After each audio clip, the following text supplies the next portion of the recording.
and welcome back to the channel. I hope you are doing really well.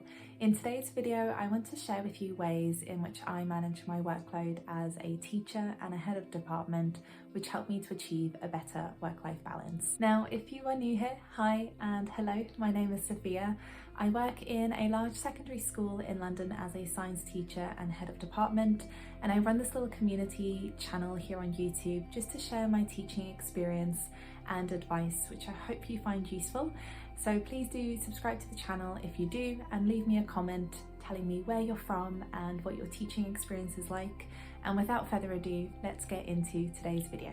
It's no surprise that teaching can be a really overwhelming profession, mostly because of the workload that is involved with managing many different hats on a daily basis.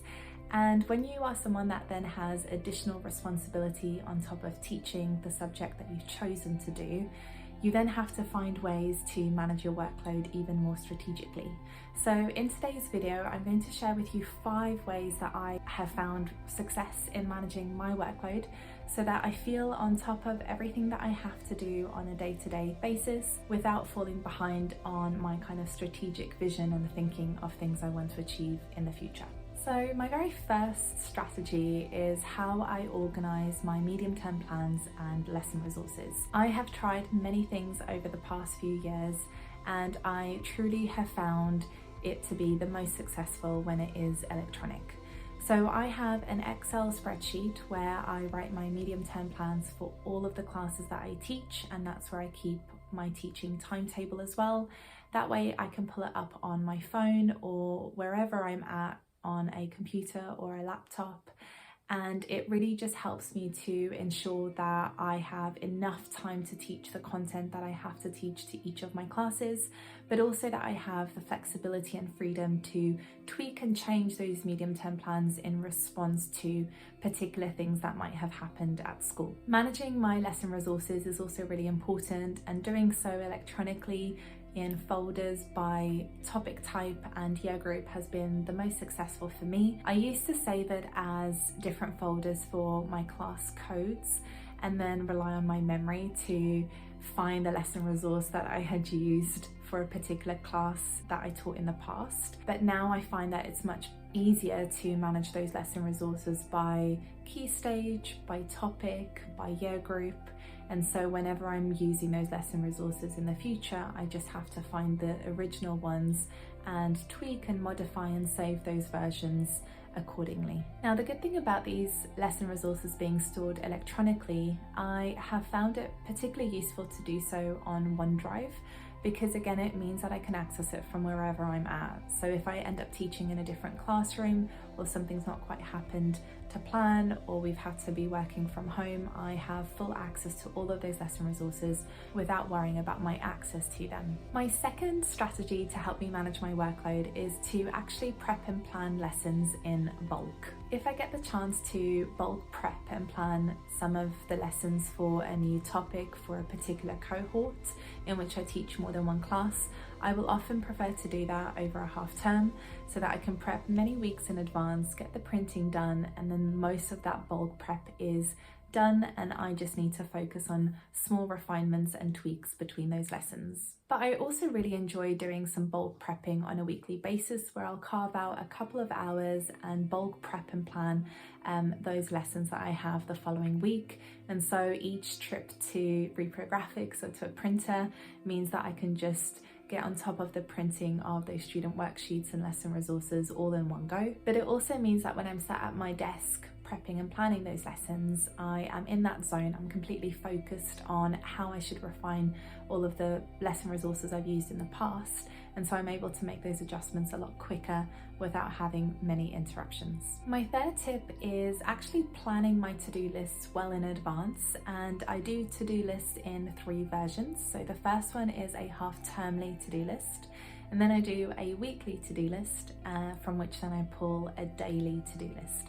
Now, I know for some people this might seem quite extreme, but I truly value having myself really truly organized in everything that I have to do.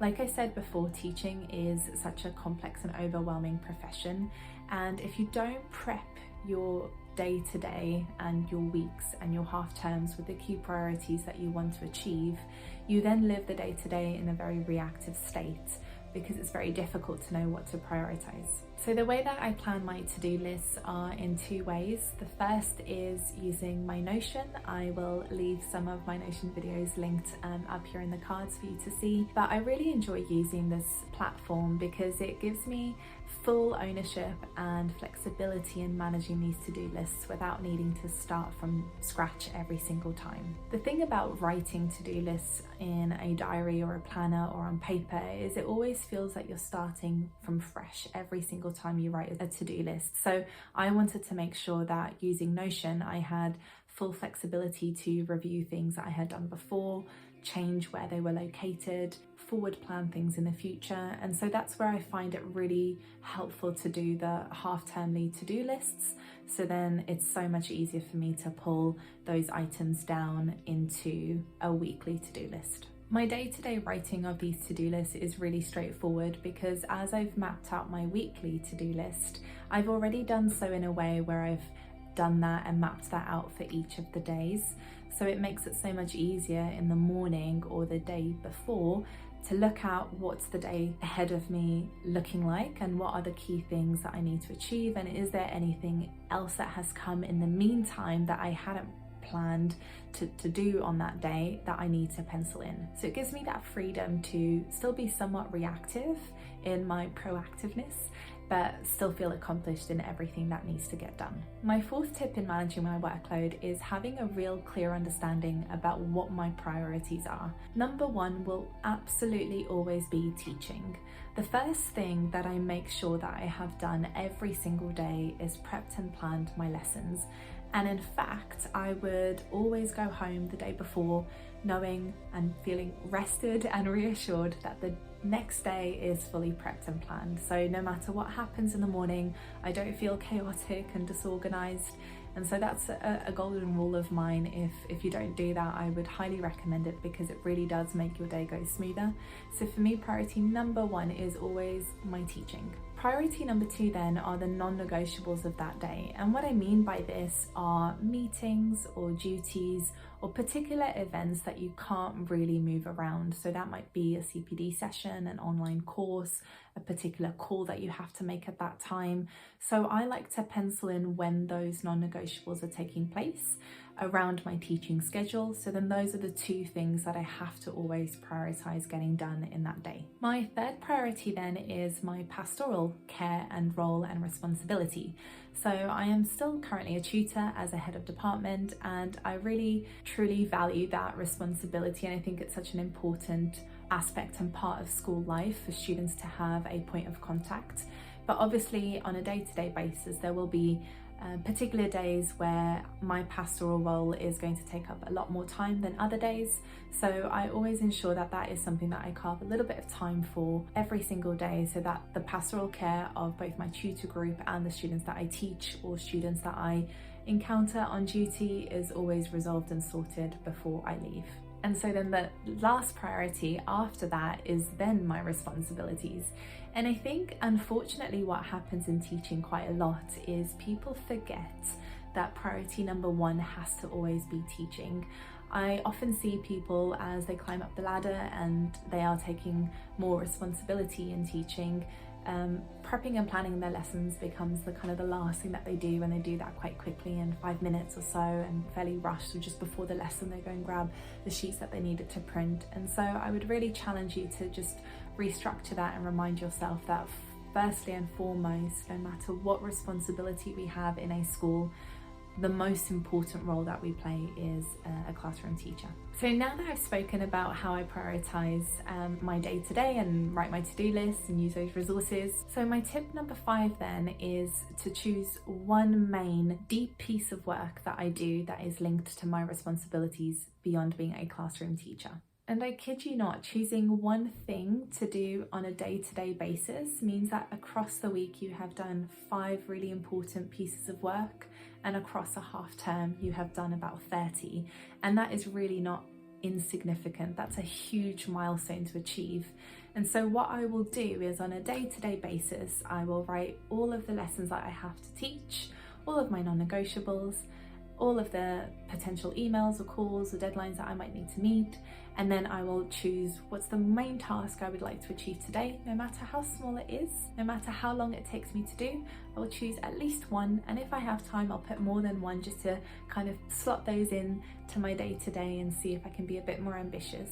But for me it's really important to choose at least one main task that I can sit down and do a deep piece of work and feel really proud and accomplished with it. Often it feels like in teaching you don't really make progress, and so if that's kind of where you're at, I would highly recommend for you to just kind of take a step back, reprioritize, and then choose out of your responsibilities what's something that you'd like to do each day. And if it feels like the task that you've got to do is going to be much bigger than getting all of that big task done on one day, then I would suggest that you break that down into achievable chunks, so that across the week you get that main task done, or across the half term you get that main task done, but each day you know what is your realistic goal. I'm going to give you a bonus tip of something I do that really helps me to manage my workload and communication. So because I work in a large secondary school, I have to manage a huge flow of emails. It's the main form of communication because you can't always find people.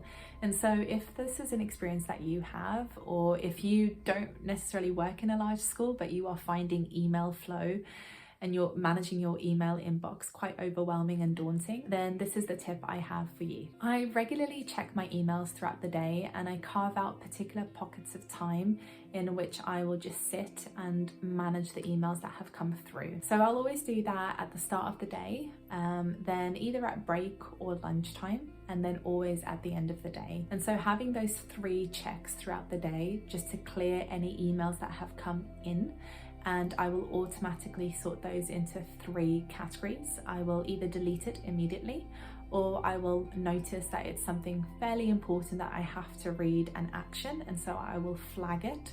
Or the third is just some information for me to be aware of. There's no actionable items from it, so I will just read it and leave it in my inbox in case I need to search anything a bit later. This has truly been something that has been fairly revolutionary in how I manage my inbox on a day-to-day and weekly basis. It just means that I'm able to stay on top of key information and deadlines and upcoming events, but having that time at the end of the day in particular, and I'm talking perhaps about 15-20 minutes, where I'm able to then actually action or respond to those emails that I have flagged, means that as I'm moving forward throughout the next few days and weeks, I'm not leaving a huge number of emails that I need to action but I don't do anything with.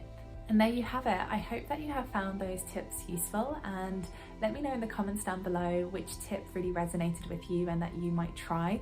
But also I would really love to hear any tips that you might have and you'd be willing to share, so that we can all benefit from tips and strategies to manage our workload as teachers or as professionals. Thank you so much for watching. I hope you did find it useful. Please don't forget to subscribe to the channel and give this video a thumbs up if you found it useful.